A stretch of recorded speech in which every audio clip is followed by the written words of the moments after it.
providing live finance advice on WMAC since 1993. It's time for Your Money with Steve Rosenberg, Sherry Goss, and Randy Goss. To participate in today's program, call 478-742-0940 with your financial questions or comments. And now live from the Macon studios of News Talk 940 WMAC, it's Your Money. Listening to Your Money on News Talk 940 WMAC. And we will not torture you by singing the intro. That's right. Instead, we'll sing Away in a Manger. Yeah, you've been singing that all morning long. We hear it out of our window downtown every night. Last night they kicked off with the Macon Pops concert at 6 o'clock, and it was so loud. We set Randy up. We set a bed up in the shower. In the second shower. It was that he would have a closed door to try to be able to sleep because the music was so loud and the people were so loud. It was just a loud night. It was great to get everybody downtown and out spending money, and it's all good. In case you're wondering how uncomfortable that was, it wasn't. We had this giant mattress pad. We threw it in there and doubled it over. You threw it in there? I throwed it in there. And we had a bunch of pillows and quilts. It was quite cozy. No cats? No, there were cats. Okay. They couldn't see a dang thing, and they're really stepping on your eyeballs and everything else. So. Oh, my gosh. But anyways, if you're new to the program, this is News Talk 940, and you're listening to Rosenberg Financial Group. Randy and Sherry Goss are here. We're financial planners, and we work with Steve Rosenberg. Offices in Warner Robins and Macon, and our website is retirerelax.com. So, anyway, so from here through January 3rd, the Christmas lights will be up and the music syncs with the lights, and you can bring your family down and walk around and enjoy it, go out to eat. It's just beautiful. The guy that does it is Brian Nichols, and he owns Taste and See Coffee, but he's done roughly 26 projects in Macon to try to make Macon better. And his most current project, other than the Christmas lights, is a rock climbing wall that's going to be behind the City Hall. Yes. Here, yeah. So he's working on that. He was hoping to have it up by Christmas. I haven't heard anything about it in the news, and I haven't asked him about it. It's a slow go. I talked to him the other day. They've got a lot going on in there, and now that the permit department has gotten things squared away, there's some progress being made. But he personally put up all these lights. Yes. In a bucket truck. He personally was out there day and night doing the wiring and the stringing and all of it. And I'll say, too, when you come downtown to see the Christmas lights, plan an evening with it and go out to eat. We have some fantastic restaurants down here. And if you can, I'd encourage you to tip a little extra to the servers. They've been especially hard hit during the COVID shutdown. So just a little food for thought. Yep. So Amazon is going to get 42 cents of every dollar spent this holiday season, which is insane. I don't know who's going to deliver all this stuff. I mean, it's crazy. And more Americans are going to shop online, of course. You have to forgive us for our coughing and choking up here because there's something about this building that we come in here, we're perfectly fine when we enter the door, and then we get in here. And I just seize up. Yeah, both of us. So a total of 16, the presidential election summary of this morning, a total of 16 states have so far certified the results, awarding President-elect Joe Biden 54 of his 306 Electoral College votes and Trump 73 of his 232 votes. Florida is the only one of the four most populous states to certify. Deadlines are early next month for the others. Blah, blah, blah. So, anyways. And don't think that there's something weird about this because they have, like Sherry said, up until December 18th, something like that. Anyway, all the states have to certify earlier than that. So you're going to probably see all these things go ahead and certify the way that people think they're going to go anyway. All states must certify before the Electoral College meets on December 14th. Yeah. And any challenge to the results must be resolved by December 8th. Yeah. Okay. So anyway, I can't wait until all the phone calls stop and all the emails for, even the runoff elections. This flood your inbox is just crazy. It is. So we had something pretty spectacular happen in our family 3 Fridays ago? Yes. Is it 3 already? It's 2. Okay. Randy's going to tell you the story, and it's an absolute miracle. And I will tell you. And this is a Thanksgiving This is our weekend. Thanksgiving message to you. Yes. Okay. And if you've already heard it, I apologize, Yes. but we got to say it again. Well, let's see. several months ago, back towards January, our kids sold their house, Preston, Leanna, and Bailey, the daughter. And then COVID hit, and they had no place to go because the lumber prices went up so high that they couldn't build the house that they were trying to build. So we said, just move into our lake house and stay there and, wait until everything gets back to normal. Then you can go forth and do whatever you were going to do. So they've been living there now for several months, and they both work. Leanna's a dental hygienist, and Preston owns or operates the automotive garage. And so in the morning, Preston, in Milledgeville. So Preston would get up and get Bailey dressed and put him in his car, and he would take her to daycare and then go to work. Leanna would leave at the same time and have to go a different direction and go to Eatonton to do her job. Well, they get to a certain point on the Car Station Road, and they go their different directions. And the road that Preston went down has a low spot in it, and it was really early in the morning, still completely dark outside. And as he's approaching that low spot, there's a truck coming toward him, flashing his lights at him. And so he flashed his lights back, as we all normally do, to just show we don't have our lights on bright. Well, by the time Preston recognized what was going on and slammed on his brakes, he was in 8 inches of fast-running water coming across the road and pushing him in the direction of what would normally just be a 12-foot drop-off with very little water running through it. But there was so much rain. This is back on the night that we had out there. At least we had over 5.5 inches of rain. And so all that water was coming off all the hills and being forced through what was just a 2 6-foot culverts, but it was still way too much for those culverts to handle.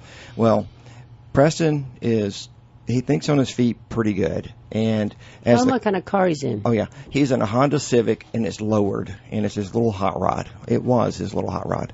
So as he hits the water, he felt the car shift, and the motor into the car turned to the right towards that 12-foot drop-off, which is completely overflowing with water.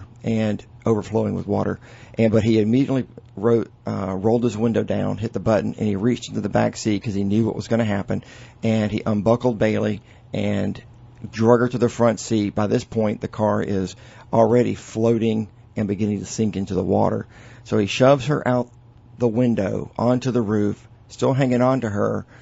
She weighs over 50 pounds. Yeah. He did it with one arm. Luckily, he's a strong guy. Right. And he shoved her out the roof, and then he climbed out with her. And they're going down, they're riding the rapids basically with a 2,500-pound Honda Civic. Well, he remembers, I need my cell phone, I need to call for help. He reached back in to get it, and about that time, they slammed into a tree.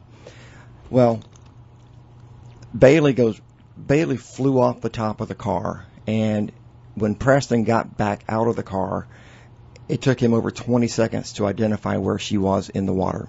And by this point, she is, 80 to 100 yards from him because the water is moving that fast. So he takes off trying to catch her.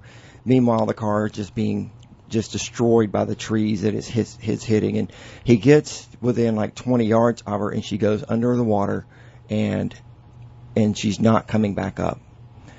And Preston takes off to that point, and he's thrashing around in the water, and he finds a foot, and he grabs her foot, and he pulls her up, and she is choking and spitting out water, and it was so close to being an alternative ending to this story.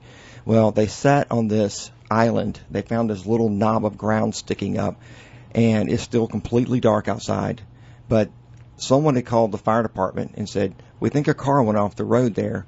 And the fire department drove by slowly, didn't see anything, and left. Well, in their defense, it was completely dark. The car was completely submerged.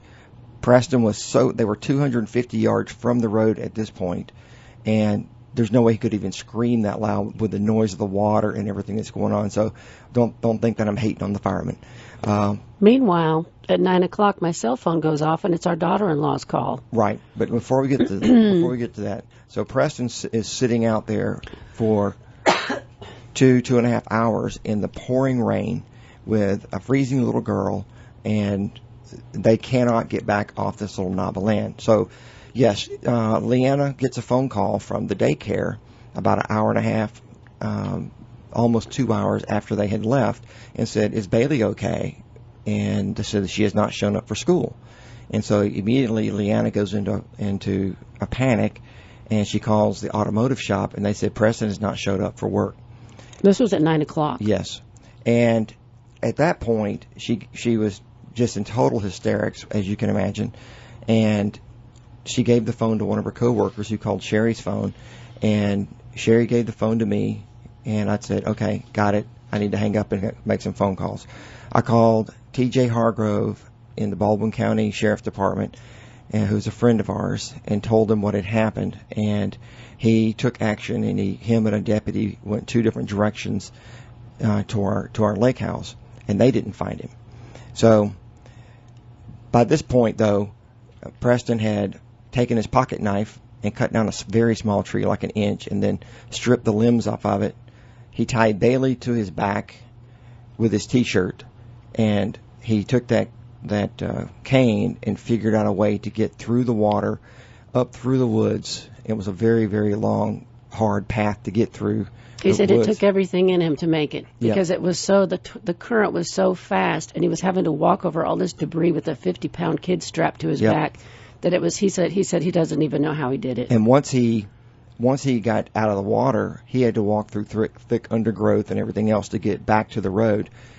And he ended up coming out on the road on Carr Station, which is about a half mile from where he went into the water. Well, a truck was coming, and there was a kid that Bailey goes to school with, and they go, "That's Bailey." So the guy stops and asks Preston if he was okay. He says, "No, I need a ride to the house." Well, he gets to the house, and about that time, all the sheriffs and the neighbor from our lake house, showed up, and they were looking for him, and they found out what had happened, and the sheriff went down there and took photos of it, and at this point you couldn't even see the car, and the water was running so fast it was terrifying just to look at the video. But by the end of the day, the water had subsided, and his car at that point, was almost on its side. It was completely submerged at one point. But Bailey is a trooper, and I called her later that day and asked her how she was doing, and she goes, "I'm fine, Grandpa. I just went for a swim in the river." But we know as adults how close that was. Right. She does it, and thank goodness.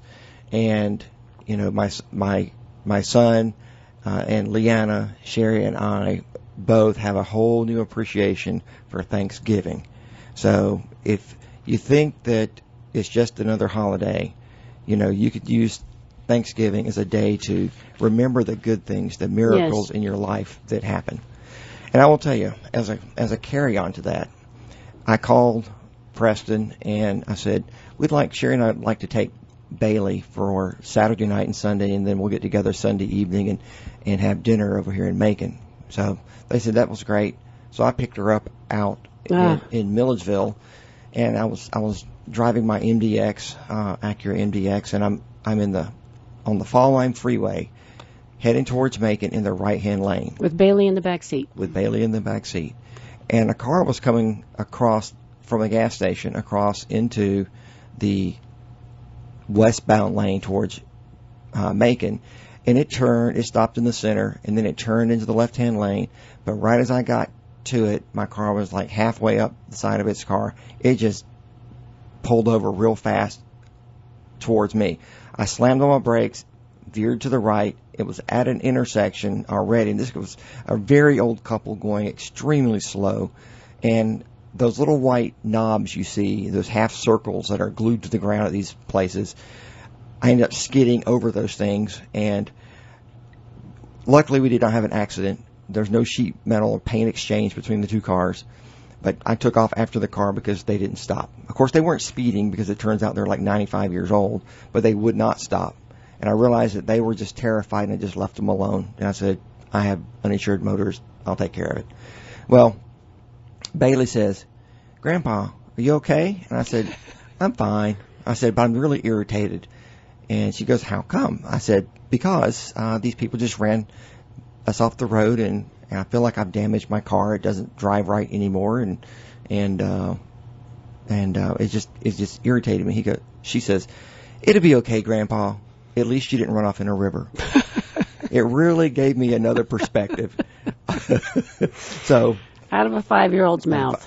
Yeah, right. So anyway, that's our Thanksgiving miracle story, and they're both lucky to be alive. They are, and we've told it to a lot of people, grown men and women, and most people have a little tear in their eye when it is over, because it truly was a miracle. Even the sheriff said he's seen a lot less accident in water that's ended up in death, and this was one of the worst he's ever seen. So. And Preston is now driving a truck. A big truck. Oh, my goodness. So call us if you want to, 742-0940. Maybe you have a great Thanksgiving or miracle or positive, happy story that you want to share with everybody to lift everyone's spirits. It's just been a rough year. And I'm glad we're into the holiday season. It was so nice to see people out having a good time last night and running around and looking at lights and listening to Christmas music. And I don't know. So just enjoy this time of year. So this is an article by John Stossel. So it's called "Be Grateful for Capitalism This Thanksgiving." It says we still live in a relatively free country at the most prosperous time in human history. The pandemic showed that when people are faced with crisis, we adjust. Restaurants switched to takeout and outdoor dining. Grocery did curbside pickup. Companies mass-produced masks. We all went to church on Zoom. That's brought benefits, and I no longer have to deal with traffic congestion because I work from home. I bring this up now before Thanksgiving because a similar tragedy of the commons nearly killed the Pilgrims. Oh, he's talking about, I left out a paragraph where he talks about the roads are free and we don't get charged for driving on them except for gas taxes, whatever. Anyways, a tragedy of the commons nearly killed the Pilgrims. When they landed at Plymouth Rock, they started a society based on sharing. Sharing sounds great, but sharing basically is collective or communal farming, which is socialism. Food and supplies were distributed based on need. Pilgrims were forbidden to selfishly produce food for themselves. That collective farming was a disaster. When the first harvest came, there wasn't much food to go around, and the Pilgrims nearly starved. Since no individual owned crops from the farm, no one had an incentive to work harder to produce extra that they might sell to others. Since even slackers got food from the communal supply, there was no penalty for not working. William Bradford wrote in his History of Plymouth Plantation that the colony was ridden with corruption and much was stolen both by night and day before it became scarce. That's food, meaning. People eager to provide for their families were less eager to provide for others. Young men that were most able and fit for labor did repine that they should spend their time and strength to work for other men's wives and children without any recompense. The Pilgrims began to think how they might raise as much corn as they could and obtain a better crop so they might not still languish in misery. Languishing in misery is what people in Venezuela do now. The Pilgrims' solution? Private property. In 1623, the collective farm was split up and every family was given a plot of land. People could grow their own food and keep it or trade it. It made all hands very industrious, so as much more corn was planted than otherwise would have been. Women now went willingly into the field and took their little ones with them to set corn. The Pilgrims flourished. So this Thanksgiving, be grateful for private property, a foundation of capitalism. If government controlled the production of turkeys and toilet paper, this would have been a very unhappy Thanksgiving. Amen. Can you imagine if they were in charge of the toilet paper? We'd be doled out like a roll a month. 4 squares for you. And it's great that John Stossel wrote this and put it out there because, you don't read about this in history classes. So what anyway, what I thought history it was fascinating. Classes? Was that? What history classes? Right. Not today, at least. Anywho, I liked it a lot. It was very good. So next thing I want to get into is a newsletter that we subscribe to, which this guy does fundamental, and he studies the fundamental indicators and analyzes the stock market. I'm sorry, technical and fundamental. My brain is not 100% this morning. technical and fundamental indicators to study the market and determine, is it time to take on more risk or less risk? And he makes some really good points in both directions, because we're at a turning point where we don't know what's going to happen. And I have another article in here that talks about Trump retaining the presidency. And so everything is just up in the air, floating around, and the market is way up. So let me just dive into this. So it would seem, at least for now, the political gridlock is being warmly received on Wall Street. At this time, Democrats have retained control of the House of Representatives, and Republicans are likely to control the Senate. Republicans are favored to win at least one of those seats in Georgia. Republicans will be in control of the Senate, cementing congressional gridlock. As shown by the highlighted rows in the table at the right, which you cannot see, congressional gridlock has been the least frequent scenario. This is very interesting. Over the past 120 years, occurring in just 15% of instances since 1900. Historically, on average, stock market performance has underwhelmed with a divided Congress. Looking ahead, however, gridlock may be a welcome outcome for the market, as it will most likely prevent major changes to tax policy or fiscal spending that could have resulted from a unified Congress. And if anybody would like this chart that we're looking at, just email me at randy@rfmoney.com or sherry@rfmoney.com. We'll scan it in just so you can see what we're looking at. That's interesting. As a result, Wall Street seems to have a newfound optimism following Election Day. With congressional gridlock, legislation is more likely to be limited to actions that would benefit citizens on both sides of the political spectrum. Stability is becoming more evident. So here's the other positives that are going on. Stability is becoming more evident in the business landscape as well. Small business owners have returned to being nearly as optimistic as they were in early 2020. However, rising COVID-19 cases and the re-implementation of lockdowns in some parts of the country could weigh on the measure in the months ahead. More broadly, a sustained upturn in the attitudes of small business owners like we're seeing today has historically been a reliable indicator that recession has come to an end. The CEO Confidence Index has rebounded strongly in the latter 2020, rising to the best level since 2018. The current reading of 64 reflects a sense of optimism from CEOs, which is evident in their expectations for greater capital expenditures over the next 12 months. A major factor contributing to the strong recovery of both of these indexes is the drastic improvement in earnings from earlier this year. With 90% of companies having reported their results for the third quarter, S&P 500 earnings are nearly back to the pre-COVID levels. In fact, third quarter is on pace to match the highest rate of companies which beat earnings expectations in over a decade. And then he talks about the Federal Open Market Committee. They're expected to keep interest rates near zero for at least another 3 years. To help accomplish his goal, the Fed has adjusted the inflation mandate to pursue an average inflation rate of 2%, which means companies can refinance their debt. Going forward, home prices will be cheap. It says the overall lack of technical warning flags points to a further stability in the market. Yet, there are several overarching risks that still make a safety-first approach as important as ever. One of the greatest risks facing investors today is the increasing reliance of the S&P 500 performance on a small group of mega growth stocks. And I pulled that up on my phone. I can cover that in a second. Housing prices are another primary concern, as they have risen at a much faster rate than inflation over the past 8 years. In addition, the nationwide shutdowns earlier this year put many businesses at risk as their revenue all but evaporated for an extended period of time. This created the need for extensive borrowing, and both the Fed, Reserve, and the federal government were happy to step in and provide this liquidity. Consequently, non-financial business debt as a percent of nominal GDP expanded at the fastest pace in history. And Sherry, when I look at this, I'm curious about whether the non-financial business debt includes the EIDL and the PPP loans that were put out. They left that out of this completely. Oh, they did? Okay. Yep, it's not in here anywhere. Anyways, the current equity market valuations exceed the valuations at all market tops for the past 50 years. That does not, however, mean that the market is at a top. So the bottom line is he's saying, and we'll finish this in a minute. Yep. I'll come back to this in a minute. We have a phone call. Let's go to the phones. Good morning. You're on with Randy and Sherry. Good morning. Good morning. This is Robin Jackson from Perry, Georgia. And I was just asking a question. I was seeing on the Dish Network that WMAC is not going to be broadcasting after November the 30th. Is that true? What can be done to keep them on air? I see our producer wrinkling his forehead over here, so he hasn't heard a thing. So that's news to everyone in this studio. And that's interesting because more programming just got added to the station. Right. Where did you see that?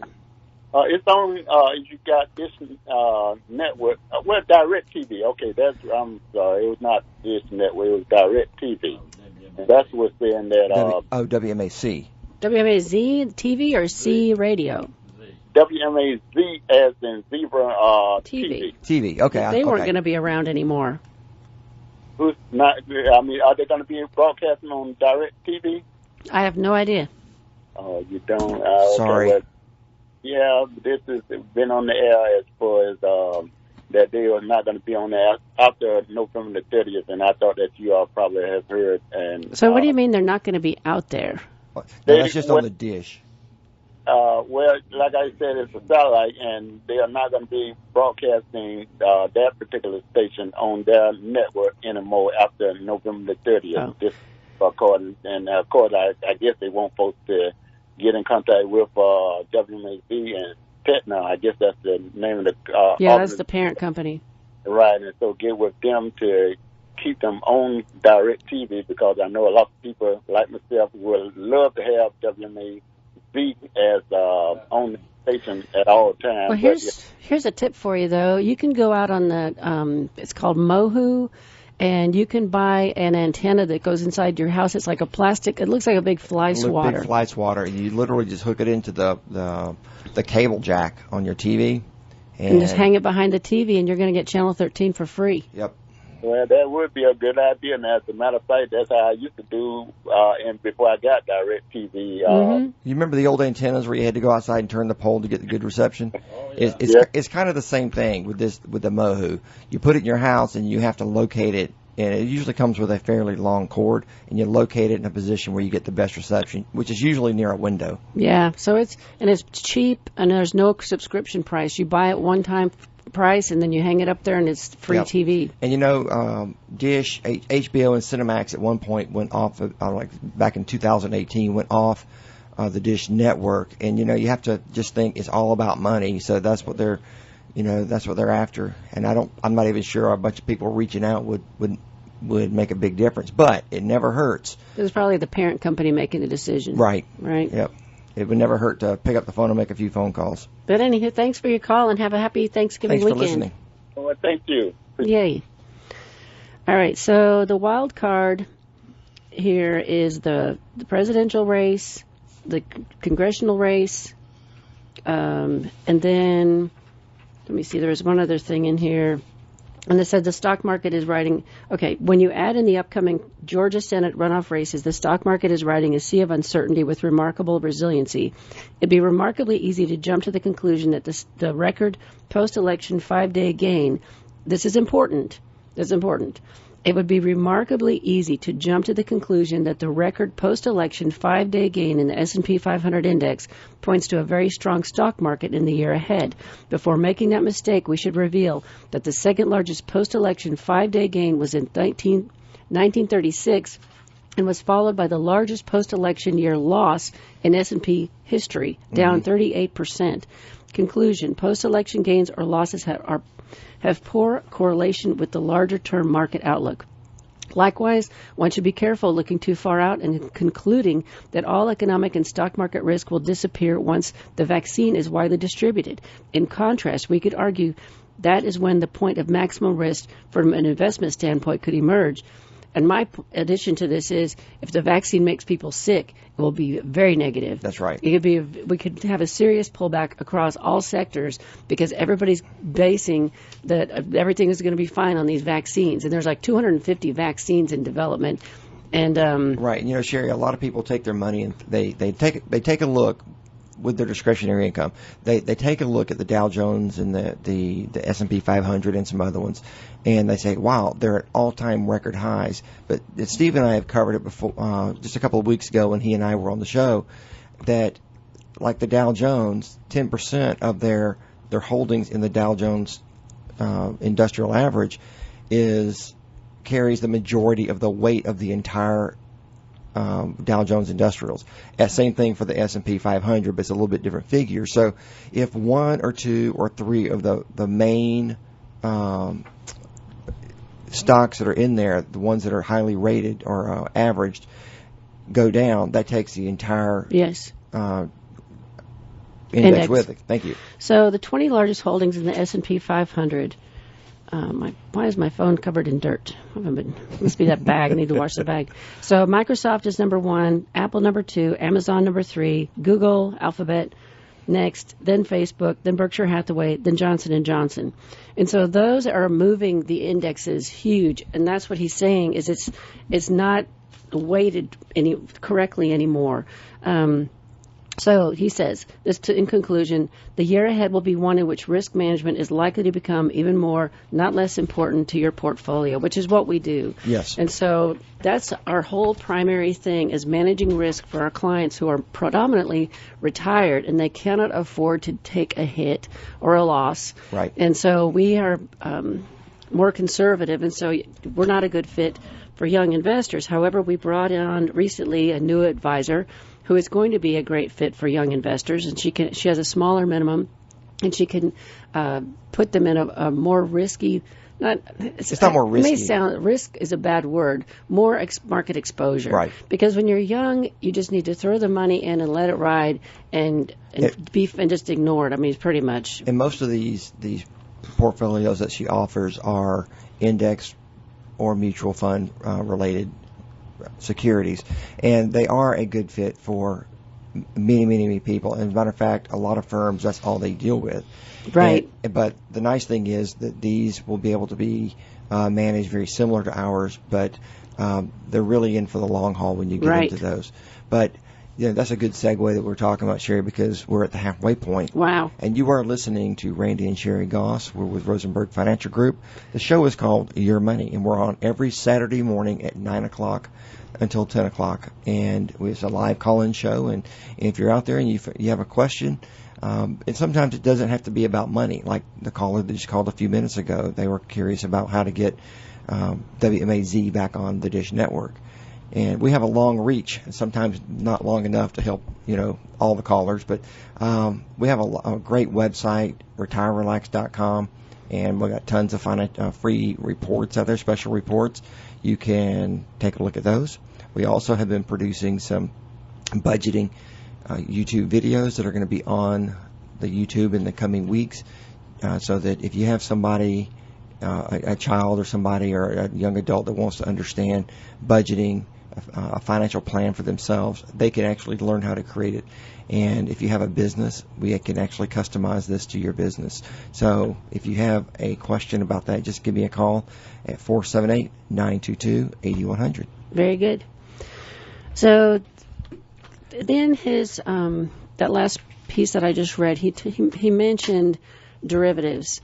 And there is a derivative called the VIX, which is a volatility indicator. So on January 1, the VIX was at just under 14. On March 11th, it was almost to 76. It moves with the risk of the overall market. On Friday, it was at 21. And so this is the other outlier that he was talking about, that the risk has not gone away. The risk is still in an overhang from this whole virus experience. It says rising stock indexes suggest investors are breathing a sigh of relief right now. Wall Street's fear gauge says otherwise. Stocks have soared back to records fueled by optimism about a coming vaccine, as well as relief that the election has passed. Although market volatility has edged lower in recent days, the volatility index has hovered above 20 since February 24th. That is the longest such streak since one ending in 2009 during the financial crisis. So we're not out of the woods 100%. And we have another phone call. Good morning. You're on with Randy and Sherry. Good morning. Good morning. I just wanted to make a comment about your story and your son. Yes. Just wondered if he was a retired member of SEAL Team 6. He could have been one of those guys. Yeah. He is. He was in high school. He became a workout fanatic, and he just works on cars now, which is very difficult. And he's a gun person. He's a really good shot. He's got a lot of skills. He spent 6 to 8 years in the Air Force and really got a lot of good training. Good training, and they taught him a lot of situational awareness, which I believe was a big factor in him coming out alive. Yeah, it's just amazing. I can't really get over it. I was just in shock the whole week after that happened. It just blew my mind. And then Bailey said something that we didn't mention in the story, that she felt someone pushing her up or pulling her feet, or when she was down in the water, that she felt someone's hands pulling on her feet, like trying to lift her up. And that was the part where we all kind of broke down. It was like, holy cow, this is absolutely a miracle that she's alive. It is. She must have something important that she needs to do in the future. Yes, I think they both do. And I'm going to tell him this weekend, we're going to see him. He needs to sit down and write this story out in super detail so that she can have it when she gets older and go back and really read it, because she's not going to remember it. And he's going to forget parts of it. And so now's the time that he needs to do that so that we can have that for her and set it aside for her in our safe for down the road. But how was your Thanksgiving? It was very quiet. My husband has a health problem, and so we didn't get to spend it with our kids, but we got to talk to everybody. Yay. Are you using Skype or Zoom or anything like that? We have used Zoom for different things, but we use the iPad a lot, FaceTime, and that works. Good. Yeah, well. It does work really well. Well, good. Well, thank you for calling in, and thank you for listening. I appreciate you, and give your husband a hug for us. I will. Just let me put a plug in for genealogy. He can also record that story and put it on FamilySearch.org. Ooh. They have a memory section. Fantastic. Where he could put that in and she could hear it in his... Oh, wow. I got to write this down. Genealogy.org. Yes, it's FamilySearch.org. It's a free site. You can go in and, put in your family tree and whoever's living, that does not show up on the tree per se, because of privacy concerns. Mm-hmm. Mm-hmm.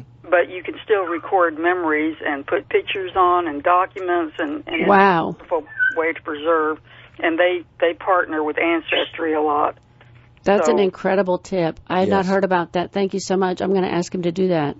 Well, you can even do it on the iPhone. There's an app where you can record short sections of it on the iPhone. So anyway, she'd be able to hear it in his voice. I like and that. Maybe you could get her to talk about what she remembers, like you were saying, with somebody helping her up. Right. I really like that. I like that a lot. That's the best idea yet. Yes, I've never heard of it. Thank you so much. Okay, you're welcome. Yay. Thanks for listening. Have a good Bye-bye. weekend. Bye-bye. That was sweet. That was nice. She has a nice, calm voice. Yeah. I mean, she should be on the show. She'd be it seemed like I'd be a good therapist, is what I'm thinking, or a teacher. Yeah. She just has that voice. Anyways, so the VIX at an elevated level signals investors remain cautious despite a stock market that is flying high, blah, blah, blah. The bottom line is we are concerned that there is still risk out there.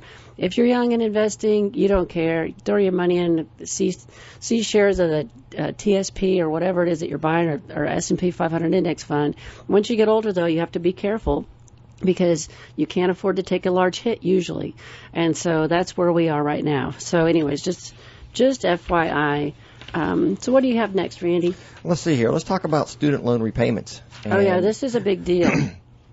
For much of 2020, millions of student loan borrowers have not had to repay their federal student loans because of the emergency pandemic relief through the CARES Act. Now, that thing suspended loan payments, stopped collections on defaulted loans, and set interest rates at zero. That's exactly what I was getting ready to say. You didn't talk fast enough. Go ahead. No, you got this. The politicians have been pushing to further extend the student loan moratorium well into 2021 as part of the larger stimulus negotiations, but Congress has been in an impasse for months. Biden says, Biden would not be sworn in until January 20th, and that would be the soonest he would be able to issue any sort of extension through an executive order. And he has not expressly confirmed that he will do that. Meanwhile, student loan servicers are required under the CARES Act to send multiple notifications to student loan borrowers in the coming weeks that their student loans are entering their repayment this January. So theoretically, borrowers will need to start budgeting for payments, applying for recertifying for income-driven repayment plans, and considering whether to request hardship deferments or forbearance. Servicers will start generating student loan bills within the first 2 weeks of January, with anticipated bill due dates later that month or in early February. And President Trump, Secretary of Education Betsy DeVos, said she would try to bridge the gap between December 31st and January 20th, but there's nothing in writing at this point. So what do people need to do? Because collection activities on the defaulted student loans will also resume. So here's what you can do. Assume that you'll have to start paying your student loans again in January and budget accordingly. And it's real easy for people to forget about that because now they've had little income and they've been having to, use what discretionary money they had just to exist. And the student loan is the last thing on their mind. But there's no ambiguity in the federal student loans will become due after December 31st. And if you cannot afford your usual monthly student loan payments, consider applying for an income-driven repayment plan before December 31st. Income-driven repayment plans can provide an affordable monthly payments for borrowers based on the taxable income and family size. So it may be better to get your application in sooner rather than later to avoid those potential delays. And if you were previously in an income-driven repayment plan, be aware of your annual recertification deadline.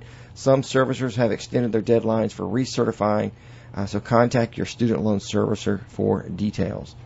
And if you were previously in an income-driven, that's hard to say, income-driven repayment plan, and your prior payments were based on the higher income, consider requesting a recalculation of your payments before December 31st. And this last one is the worst. Yes. If you're in default on federal student loans, explore default resolution options prior to, again, December 31st. The U.S. Department of Education can again pursue wage garnishments as well as offsets of Social Security benefits and seizure of your federal tax fund. I think I just had a seizure. So. But no, if your kids have student loans, you need to check on them or your grandkids and make sure that they understand what's going on because the servicers are already reaching out. So I know a young lady who has student loans and she's already received 2 emails. But what if you changed your email? What if you moved? What if they can't reach you? This will all fall on your head January 1. And so you've got to, if you haven't heard from them, you've got to reach out to them and find out what's going on and what you need to do. Sherry, we often encourage people in families to talk about their finances. Mm-hmm. Usually when we talk about that, we're talking about, the children talking to their parents about, how they're going to set their wills up and things like that, just to make sure that everyone is on the same page on what their wishes are. This is another good thing that people need to be talking about because sometimes kids, and I'll say Preston was one of them, he had the student loan, and we always say, how's your student loan going? And he's always fine, I got it under control. And, sometimes it just wasn't. And it would help if everyone was on the same page and that they can at least make a reminder that you do need to take care of your student loan. It's an important thing because I believe it still affects your credit, doesn't it? Or they were trying to get it fixed. I'm not sure. But either way, you could have forbearance. You can have all kinds of negative things happen to you to include your tax. Destroy your credit. Yeah, garnish your wages. So it's not a bad thing to talk about. No. Food for thought. So we're up in our kids' business all the time. I ask them all sorts of questions that I probably shouldn't, and most people wouldn't. But I'm just that way because I want to try to help them out. And if I don't ask and I don't know what's going on, then how can I help them? So they're just used to it by now. I mean, it's whatever. But anyways, this is a totally different random article. So eBay announced this week they're giving out $500,000 in grants to small business owners. So 50 businesses will receive $10,000. Applications are open for eBay's new Up and Running program, and you can just search it by that, eBay Up and Running, that will award $500,000 in grants to small businesses who are struggling during the pandemic. And the $10,000 grant will include $8,000 in cash and $2,000 in eBay credits, as well as premium access to eBay's Seller School and coaching from experienced sellers and eBay growth advisors, which I really like that part. Because there are people out there that are really good at making stuff, but they're not really good at promoting stuff. Right. Or maybe they're not really good about writing and explaining what it is, but what they make is fantastic.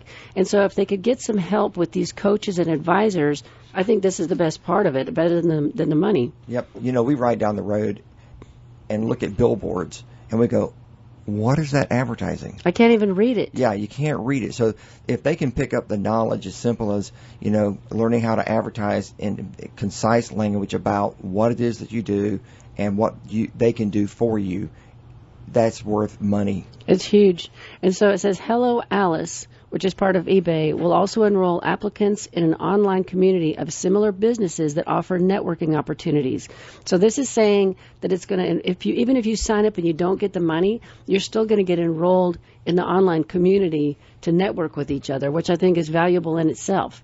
And so if you have a small business, look up eBay's new Up and Running program and see if you can get something good out of that will help you grow your business. So what do you have next? Well, let's see. You had this one. The Social Security? Okay, I got it.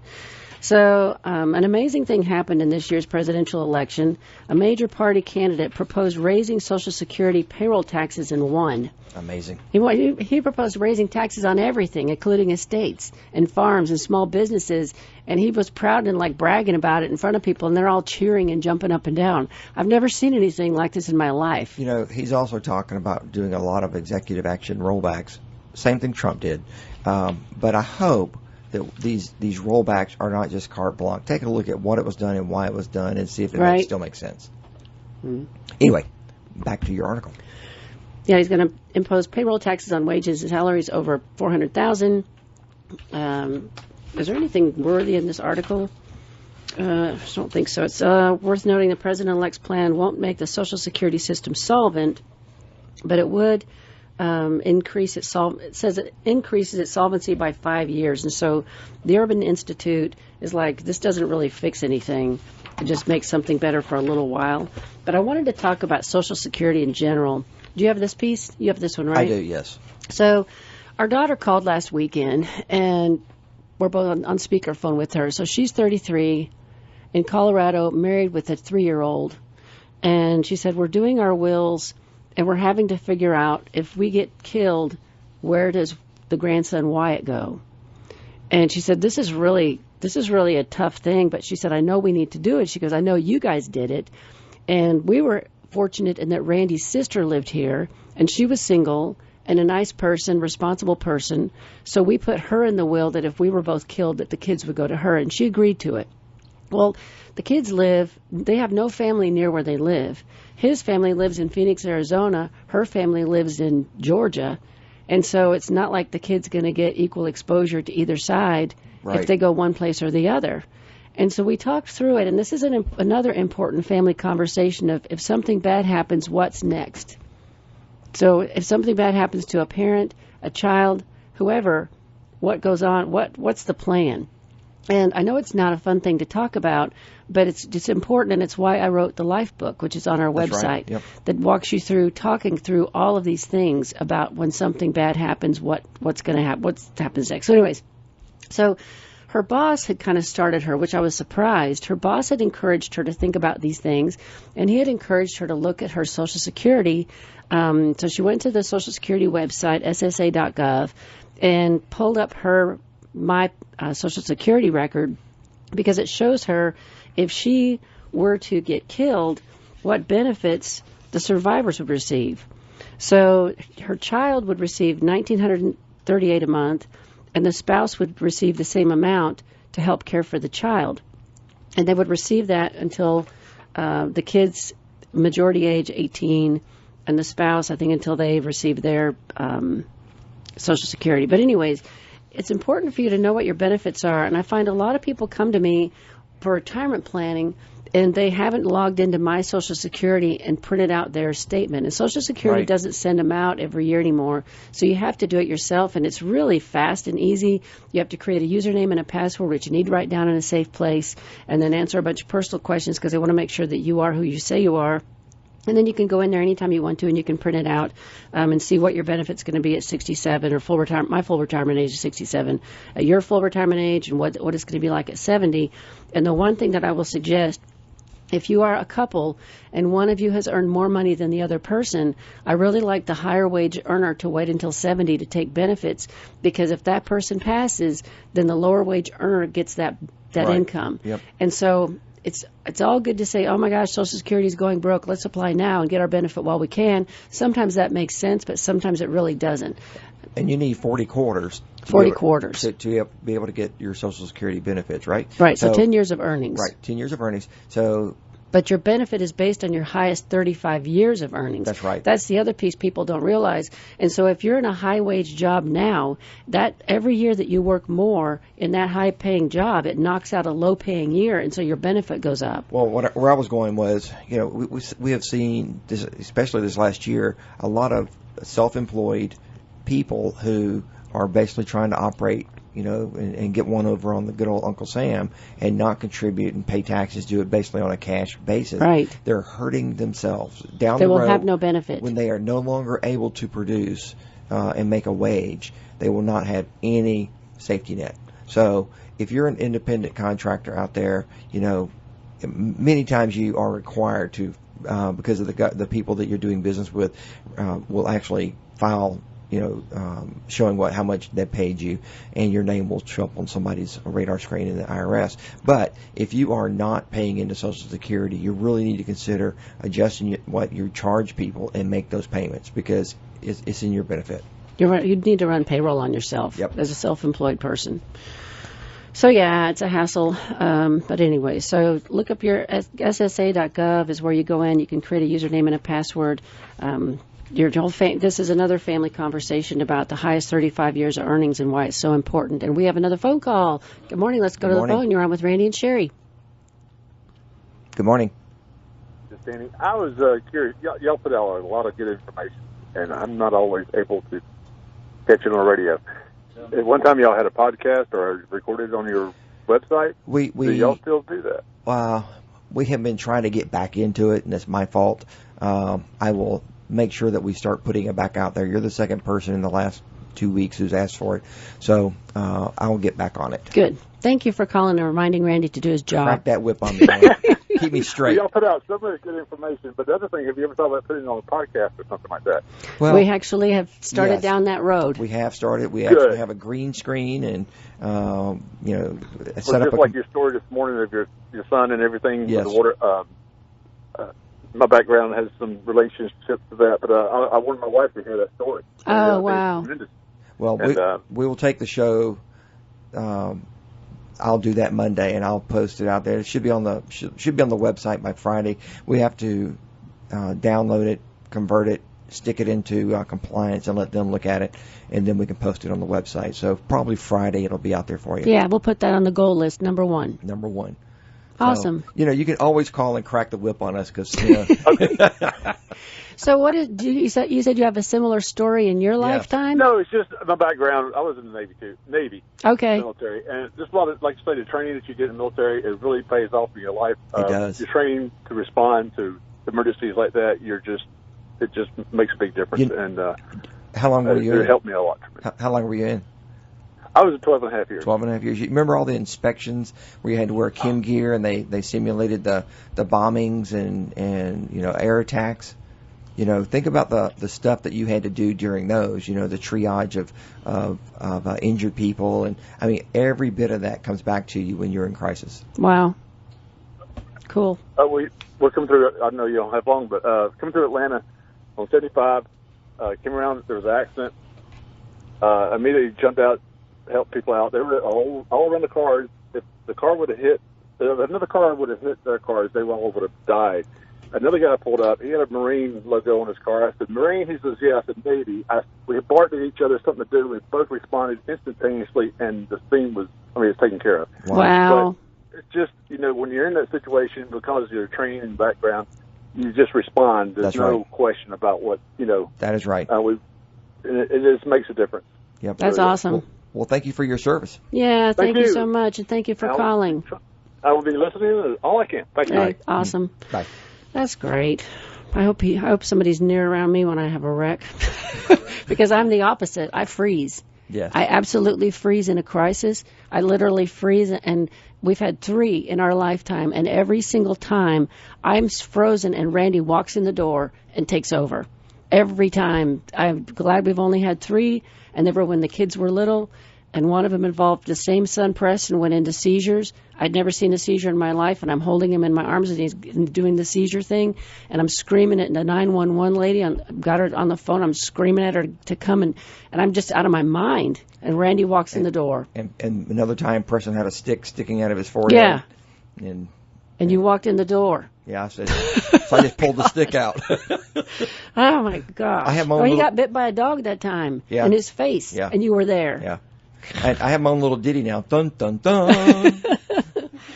So speaking of dogs, that segue into I said this, he got bit by a dog. Yeah, 1 minute.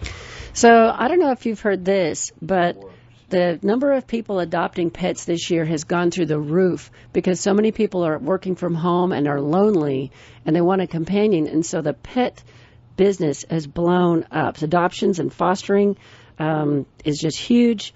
And so now it's holiday season. Guess what the number one thing people want to buy? Goldfish.